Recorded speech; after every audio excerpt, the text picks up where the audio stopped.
Friends, weekly auto updates episode 22కి అందరికీ స్వాగతం. ఈరోజు డేట్ February 21, 2026.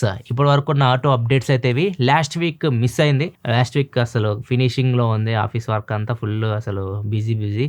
ఇప్పుడు కూడా కొంచెం పనులు ఉన్నాయి, కాకపోతే ఎట్లయినా పెట్టాలి ఈసారి అని చెప్పేసి ఫిక్స్ అయిపోయాను నేను, wizard sir. So wizard sir అసలే ఢిల్లీ వెళ్ళారు. ఫస్ట్ విజార్డ్ సార్తో స్టార్ట్ చేద్దాం. ఢిల్లీ MG మెజెస్టర్ ఈవెంట్కి అయితే వెళ్ళారు. అందరికి డౌట్ ఏంటంటే మెజెస్టర్ గ్లాస్టర్ రీప్లేస్మెంటా లేకపోతే అది సపరేట్ వెహికల్, అదొక కన్ఫ్యూజన్ అయితే ఉంది. ఫార్చునర్ తీసుకోవాలి, ఇది తీసుకోవాలా, ప్రైస్ ఎంత ఉండొచ్చు, ప్రైస్ ఏప్రిల్లో చెప్తా అంటున్నారు. ఇప్పుడు ఇది లాంచ్ చేసి ప్రైస్ ఏప్రిల్లో చెప్పేది ఏందో నాకు అర్థం కావట్లేదు. 2 నెలల తర్వాత ప్రీ బుకింగ్ 41,000 అంటున్నారు. అది పెట్టి ప్రీ బుకింగ్ చేస్తాం, తర్వాత దాని ప్రైస్ 60-70 పెట్టారు అనుకో, ఎవరు తీసుకోరు కదా. ఇవన్నీ క్వశ్చన్స్ సమాధానం కావాలి ఆడియన్స్కి. చెప్పండి సార్. ఇది MG గ్లాస్టర్కి రీప్లేస్మెంటా అంటే ప్రస్తుతానికి ఇంకా బ్రాండ్ సైడ్ నుంచి ఎటువంటి కన్ఫర్మేషన్ లేదన్న. MG గ్లాస్టర్ ఆల్రెడీ ఇప్పుడు వెహికల్ రన్నింగ్ లోనే ఉంది, మరి కావాలన్నా కొనుక్కోవచ్చు. యాక్చువల్లీ దానికన్నా హై ఎండ్ లో వస్తుంది అని చెప్పారు. దీనిలో వీళ్ళు మెయిన్ గా స్పెసిఫిక్ గా చూసుకుంటే 4x4 ని ఎక్కువ కాన్సన్ట్రేషన్ చేశారన్న. అంటే డెఫ్లాక్స్ నార్మల్ గా చూసుకుంటే రేర్ డెఫ్లాక్ ఒకటే ఇస్తారు. దీంట్లో ట్రై డెఫ్లాక్స్ అని సెంటర్ లో వస్తుంది, ఫ్రంట్ కూడా వస్తుంది. అంటే ఎటువంటి టెరైన్ లో అయినా మీరు ఈజీగా వెళ్ళగలరు అన్నట్టు తీసుకొచ్చారు. ఆఫ్ రోడింగ్ కూడా చాలా చేసినట్టున్నారు, విన్యాసాలు. ఈవెన్ వాటర్ వేడింగ్ కూడా ఎంత వరకు ఉంది? వాటర్ 8 mm ఉందన్న వాటర్ వేడింగ్. 8-10 mm చాలా ఎక్కువ. ఎలా ఉంది ఎక్స్పీరియన్స్ ఆఫ్ రోడ్ చేస్తున్నాం? ఆఫ్ రోడ్ ఎక్స్పీరియన్స్ మాత్రం మంచిగా అనిపించింది అన్న. మరీ ఓవర్ అని కాదు కానీ మంచిగా ఉంది. సైజ్ పెద్దగా ఉంటది కదా, D+ సెగ్మెంట్ 5 మీటర్ పైనే ఉంటది. వీళ్ళు చెప్పేది ల్యాండ్ క్రూజర్ బడ్జెట్ అన్నట్లుగా కూడా చెప్పుకుంటా ఉంది. యాక్చువల్లీ అభిప్రాయం చెప్పు. కానీ ఇంజన్ అన్న, ఇప్పుడు సపోజ్ అది 2.8 లీటర్ ఇంజన్ అన్న, డీజిల్ ఇంజన్. ఇది 2 లీటర్ ఇంజన్, ట్విన్ టర్బో. అది సింగిల్ కదా, ఇది ట్విన్. ఇది ట్విన్ టర్బో ఇంజన్. దానిలో మైల్ హైబ్రిడ్ కూడా ఇచ్చారు ఇప్పుడు పవర్. అంటే కానీ రిలయబిలిటీ టొయోటా ఇంజన్స్ ప్రూవెన్ అవి. కాకపోతే ఇలా అన్ని ఫీచర్స్ ఉంటాయి మనకి మెజెస్టర్ లో, లైక్ మసాజ్ సీట్స్ కానీ, వెంటిలేటెడ్ సీట్స్ కానీ, లగ్జరియస్ గా ఉంటుంది క్యాబిన్ కూర్చున్నా కానీ. ఫార్చునర్ లో ఏమి ఉండవు. ఇంజన్ మాత్రం నెక్స్ట్ లెవెల్ ఉంటుంది, అండ్ బాడీ కూడా బాగుంటుంది. సో అది ప్లస్ పాయింట్ ఫార్చునర్ కి. అందుకే ఫార్చునర్ ఇట్లా వెళ్ళిపోతూనే ఉంటాయి. ఎన్ని వచ్చినా కానీ ఫార్చునర్ అయినా ఫీచర్ల కోసం కావాలనుకుంటే తీసుకోవచ్చు అన్న. అంటే కొంతమంది ఫార్చునర్ నచ్చదు, ఫీచర్స్ లేవని. అలాంటి వాళ్ళు ఎవరన్నా పిక్ చేసుకోవాలనుకుంటే ఇది ఒక మంచి చాయిస్. ఇంకో ప్రాబ్లం ఏంటంటే అక్కడ 7-సీటర్ వెహికల్స్ ఉంటాయి, లైక్ కొడియాక్ ఉంది, ఫార్చునర్ ఉంది, ఇప్పుడు వోక్స్ వ్యాగన్ లో కూడా వచ్చింది టైరాన్ R-Line 7-సీటర్. ఇవన్నిట్లో ప్రాబ్లం ఏంటంటే లాస్ట్ సీట్ లో అంత కంఫర్టబుల్ ఉండదు కూర్చోడానికి. నువ్వు వెళ్ళావు మెజెస్టర్, ఎలా ఉంది? కొద్దిగా హైట్ ఉన్న వాళ్ళు కూడా కూర్చోవచ్చా లాస్ట్ సీట్ లో? హైట్ ఉన్న వాళ్ళు కూడా ఈజీగా కూర్చోవచ్చు అన్న. కంఫర్ట్ మంచిగా ఉంది, ఎందుకంటే పెద్ద vehicle, longer bill base vehicle. ఇది స్పేసెస్ కూడా మంచిగా ఉంది, అండ్ సీట్స్ కూడా కొద్దిగా మంచిగా అనిపిస్తున్నాయి. కానీ థై సపోర్ట్ ఇంకొద్దిగా మంచిగా ఉంటే బాగుంది. లాస్ట్ రో కూడా, సెకండ్ రో కూడా. నేను కెప్టెన్ సీట్స్ ట్రై చేయలేదు, నేను మొత్తం 7-సీటర్ చూశాను. సో దాంట్లో ఏంటంటే మనకు థై సపోర్ట్ కొద్దిగా ఇంకా మంచిగా. ఓవరాల్ ఏమంటావు? 41,000 పెట్టి ఒకవేళ కావాలనుకున్నా ప్రీ బుక్ చేసుకోవచ్చు, లేకపోతే వెయిట్ చేయమంటావు ఏప్రిల్ ఫైనల్ ప్రైస్ వచ్చే వరకు? నా పిక్ అయితే Fortuner is always, but feature loaded vehicle కావాలి నాకు. 4x4 ఎక్కువ నేను చేస్తాను అనుకుంటే మెజెస్టర్కి వెళ్ళొచ్చు. ఒకవేళ దీన్ని 70-80 పెడితే జీపే వస్తుంది కదా, ఇంకా బెటర్ గా చేయొచ్చు ఆఫ్ రోడింగ్. జీప్ రూబికాన్ వస్తుంది కదా ఆబ్వియస్లీ అన్న, బట్ ప్రైజే మెయిన్. ప్రైస్ వీళ్ళు మరీ ఎక్కువ పెట్టరు, మరీ అంత తీసుకోరలే. కానీ ఆన్ రోడ్ 60 అయితే వెళ్తుంది కదా, 60 వెళ్తుంది, 65 లోపల వస్తుంది అన్న మ్యాక్సిమం ఆన్ రోడ్. అదబ్బా MG మెజెస్టర్ గురించి. ఎవరైనా MG మెజెస్టర్ ప్లాన్ చేస్తున్నారు అనుకోండి, ప్రైస్ అయితే ఇంకా కన్ఫర్మేషన్ లేదు. ఏప్రిల్లో ప్రైస్ అయితే తెలుస్తుంది, తర్వాత డెలివరీ స్టార్ట్ అయితే. ప్రెజెంట్ ప్రీ బుకింగ్ నడుస్తుంది 41,000 పెట్టి. నెక్స్ట్ టాటా నుంచి టాటా పంచ్ EV అయితే లాంచ్ చేశారు. ఈసారి battery as a service BaaS system తీసుకొని వచ్చారు. మనం దీన్ని MGలో చూసాం, MG విన్సర్లో కూడా చూసాము, మారుతి కూడా తీసుకొచ్చింది ఈ విటారాలో. అంటే మీరు ఎక్స్ షోరూమ్ ప్రైస్ బ్యాటరీ కాకుండా ఓన్లీ కార్కి చెల్లించాల్సి ఉంటుంది. లైక్ 6.69 lakh ఉంది, బ్యాటరీకి సపరేట్గా EMI తీసుకోవాల్సి ఉంటుంది. అట్లా కాకుండా మొత్తం కలిపి కావాలనుకుంటే మాత్రం ఎక్స్ షోరూమ్ ప్రైస్ దీన్ని 9,69,000 దగ్గర స్టార్ట్ అవుతుంది. టాప్ మోడల్ వచ్చేసరికి ఎక్స్ షోరూమ్ ప్రైస్ 12,59,000 దాకా ఉంది. చేంజెస్ ఏంటంటే బ్యాటరీ కెపాసిటీ కొంచెం పెంచారు. Last time starting 25 kWh battery ఉండేది, ఇప్పుడు 30కి చేంజ్ చేశారు. అండ్ టాప్ మోడల్ వచ్చేసరికి 35 kWh బ్యాటరీ ఉండేది, ఇప్పుడు 40కి వెళ్ళింది. ఫాస్ట్ ఛార్జింగ్ కూడా చేంజ్ చేశారు. 50 ఉండేదాన్ని ఇప్పుడు 65 kW ఛార్జర్ సపోర్ట్ ఉంది, DC ఛార్జింగ్. సో మీరు 60% జస్ట్ 20 minutes లో ఛార్జ్ చేయొచ్చు. 130 kilometers వరకు వెళ్ళొచ్చు అని చెప్తున్నారు ఒక 20 minutes ఛార్జ్ చేసేసి మీరు. వెహికల్ని. ఇవే మేజర్ చేంజెస్ అయితే. అండ్ మిగతా ఫీచర్స్ అన్నీ ఉంటాయి, లైక్ మీకు 360 కెమెరాస్ కానీ, వెంటిలేటెడ్ సీట్స్ కానివ్వండి, మాక్సిమం అన్ని ఫీచర్స్ అయితే దీనిలో అయితే మీకు ఉంటాయి. రేంజ్ కొద్దిగా పెరిగింది. లాస్ట్ టైం 421 కిలోమీటర్స్ ఉండేది మాక్సిమం రేంజ్, ఇప్పుడు 480 కిలోమీటర్స్ వరకు పెరిగింది. ఒక 60 కిలోమీటర్స్ అలా రేంజ్ అయితే పెరిగింది. ఇవే చేంజెస్ టాటా పంచ్, ఇవి కొత్త మోడల్. అలాగే ఈ వీటారా కూడా వాళ్ళ ప్రైజెస్ రిలీజ్ చేశారన్న. ఎప్పుడో లాంచ్ చేశారు, ఇప్పుడు దాకా ప్రైజెస్ లేవు, ఇప్పుడు ఇది రిలీజ్ చేశారు. చాలా అగ్రెసివ్ ప్రైసింగ్ అయితే తీసుకొచ్చారు. 10.99 lakh వస్తుంది అన్న బేస్ వేరియంట్. ఒకటే లాంచ్ చేశారు బేస్ వేరియంట్, మిగతా ప్రైజెస్ ఇంకా రాలేదు. దాని రేంజ్ ఎంత, బ్యాటరీ ప్యాక్ ఎంత? 2 బ్యాటరీ ప్యాక్ ఆప్షన్తో వస్తుందన్న. 49 ఒకటి, 61 kWh బ్యాటరీ ప్యాక్ అయితే వస్తుంది. 49 వచ్చేసి 440 కిలోమీటర్స్ ఉందన్న రేంజ్. ఏదైతే మనకు 61 kWh బ్యాటరీ ప్యాక్ ఉందో దాన్ని 543 అలా ఉంది రేంజ్ దాన్ని. కానీ అన్న ఇదైతే అగ్రెసివ్ ప్రైసింగ్. 10.99 lakh అంటే మన ట్యాక్స్ మనకు దగ్గర ఉంటాయి, బెనిఫిట్స్ ఉంటాయి కాబట్టి ఎలా అనుకున్నా మనకు ఒక 15 lakhs లోపల మీడియం వేరియంట్ అయితే మన చేతికి రావచ్చు.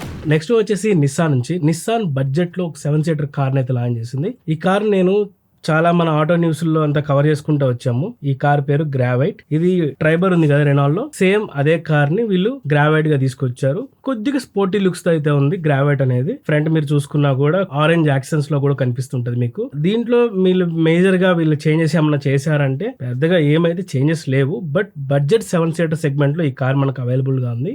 దీని ప్రైస్ విషయానికి వస్తే 5.59 lakh ఎక్స్ షోరూమ్ ప్రైస్ అయితే తీసుకొచ్చారు. ట్రైబర్ తో పోల్చుకుంటే 11,000 తక్కువ అని చెప్పుకోవాలి. ఇంకా ఇంజన్ విషయానికి వస్తే ఈ కార్ లో మనకు 1 liter 3-cylinder ఇంజన్ అయితే వస్తుంది. ఇక పవర్ అండ్ టార్క్ విషయాన్ని చూసుకుంటే 71 bhp పవర్ అయితే ఉంటుంది, 96 Nm టార్క్ అయితే ఉంటుంది. అండ్ ఇది 5-speed manual and 5-speed automatic gear box అయితే వస్తుంది మీకు. ఇక మైలేజ్ విషయానికి వస్తే అరాయ్ సర్టిఫైడ్ 19.6, 19 km మీకు ఆటోమేటిక్ అయినా మాన్యువల్ ట్రాన్స్మిషన్ మీకు వస్తుంది. సేఫ్టీ విషయానికి వస్తే 6 air bags స్టాండర్డ్ గా వస్తున్నాయి. ఇవన్నీ కామన్. ఈ కార్ మెయిన్ గా ఎవరి కోసం అని అంటే ఒక పెద్ద ఫ్యామిలీ ఉండి బడ్జెట్ లో మీరు కానీ ఒక 7-seater కోసం చూస్తున్నప్పుడు ఈ car one of the choice అవుతుంది. నెక్స్ట్ సోషల్ మీడియా ఒక వీడియో బాగా చక్కర్లు కొడుతుంది. తార్ వెళ్ళి సైన్ బోర్డులో ఇరుక్కుపోయింది, ఎక్కడ ఢిల్లీలో సైన్ బోర్డులో ఇరుక్కొని ఉంది. అండ్ ఈ వీడియో అసలు బాగా వైరల్ అయిపోయింది. అది రియలిస్టిక్గా ఉంది. సో ఇది యాక్చువల్గా అయితే మాత్రం ఫేక్ వీడియో. అంత పైకి కార్ వెళ్ళదు, ఫస్ట్ అక్కడ ఇరుక్కోవడం, అది హోల్డ్ కూడా అవ్వదు అక్కడ. సో దీన్ని పీటీఐ వాళ్ళు ఫ్యాక్ట్ చెక్ టీం ఉంటుంది కదా, సో వాళ్ళు చెక్ చేసిన తర్వాత ఇది ఏఐ వీడియో అని చెప్పేసి నిర్ధారించారు. సో ఇట్లాంటి వీడియోస్ చాలా మంది క్రియేట్ చేస్తున్నారు. ఇప్పుడు ఏఐ సహాయంతో వ్యూస్ కోసం ఏవో క్రియేట్ చేస్తూ ఉన్నారు. సో ఏది నిజమో ఏది అబద్ధమో కూడా మనం నమ్మలేకుండా ఉన్నాం. ఒక్కోసారి సింహాలు కూడా వచ్చేస్తున్నాయి, తీసుకొచ్చేస్తున్నారు. సింహాలు, పులులు ఏవో తీసుకొచ్చి అసలు రియాలిటీ ఏదో కూడా అర్థం కావట్లేదు. ఏ వీడియోస్ అంత కన్ఫ్యూజ్ చేస్తున్నాయి. ఇప్పుడు గవర్నమెంట్ కూడా ఒక రూల్ తీసుకొని వస్తుంది. ఏఐతో క్రియేట్ చేసిన ఏ కంటెంట్ అయినా కానీ కింద వాటర్ మార్క్ కంపల్సరీ అయితే ఉండాలి. చాలా స్ట్రిక్ట్ గా రూల్ తీసుకొని రాబోతున్నారు. సో ఇది తీసుకొస్తే మనకి అర్థమైంది ఏది ఏ కంటెంటో ఏది ఒరిజినల్ కంటెంట్.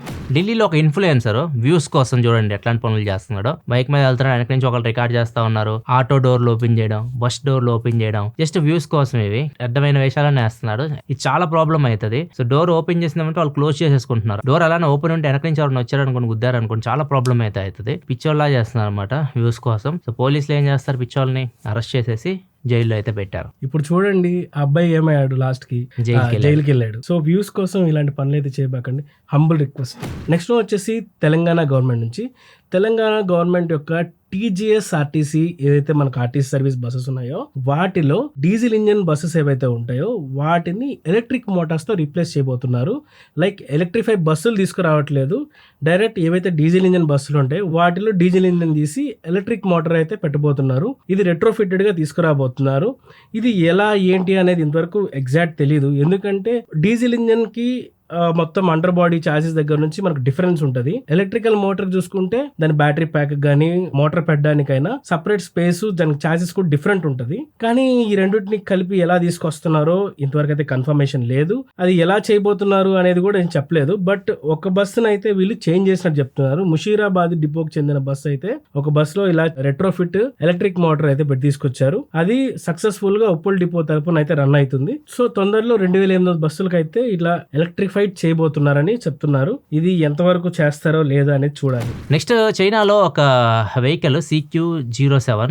ఇది కంప్లీట్ చదవాలంటే మనం ఆ భాష నేర్చుకోవాలి ఫస్ట్. అలా ఉంది కంప్లీట్ పేరు, స్క్రీన్ మీద కనిపిస్తుంది ఎగ్జాక్ట్ కార్ నేమ్.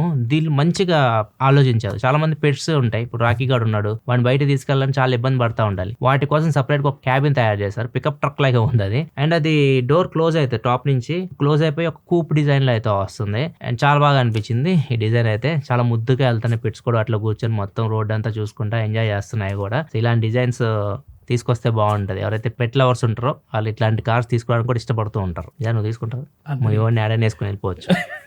మా వాడికి బైక్ ఎక్కువ అన్న. నెక్స్ట్ ఈ సంఘటన వచ్చేసరికి ఛత్తీస్గఢ్ రాయ్పూర్లో జరిగింది. చాలా పెద్ద ప్రమాదం నుంచి బయటపడ్డారు అని చెప్పొచ్చు. ఇక్కడ అందరూ పెట్రోల్ బంక్ లో ఒక అతను పెట్రోల్ కొట్టించుకుంటున్నాడు, బైక్ కి పెట్రోల్ కొడుతున్నాడు. పెట్రోల్ బంక్ ఉన్న అతను పక్కన ఇంకొక అతను సిగరెట్ తాగుతున్నాడు. ఈ అబ్బాయి పెట్రోల్ కొట్టించుకుంటున్నాడు కదా బైక్ మీద, అతను సిగరెట్ తాగుతుంటే సిగరెట్ ఇక్కడ తాగొద్దని చెప్పేసి అతను నెట్టేశాడు. అతను కోపం వచ్చి లైటర్ తీసుకొచ్చి నిప్పు అంటించాడు. నిప్పు రాగానే అందరూ ఆయన బైక్ వదిలేసి పరిగెత్తాడు. పెట్రోల్ కొట్టే అతను కూడా భయపడి ఇట్లా గన్నీలా ఇసిరేసాడు. అదెళ్ళి ఎవరైతే సిగరెట్ తాగుతున్నాడో ఆడి మొహానే పడింది, ఆయన మొహమే కాలింది. మొత్తం ఇంకా అందరూ వచ్చేసి అక్కడ స్టాఫ్ ఉంటారు కదా పెట్రోల్ బంక్, అందరూ మంటలు అయితే ఆర్పేశారు. ఇలాంటి వాళ్ళని ఏమనాలి, ఇంకా చాలా నిర్లక్ష్యం అనమాట.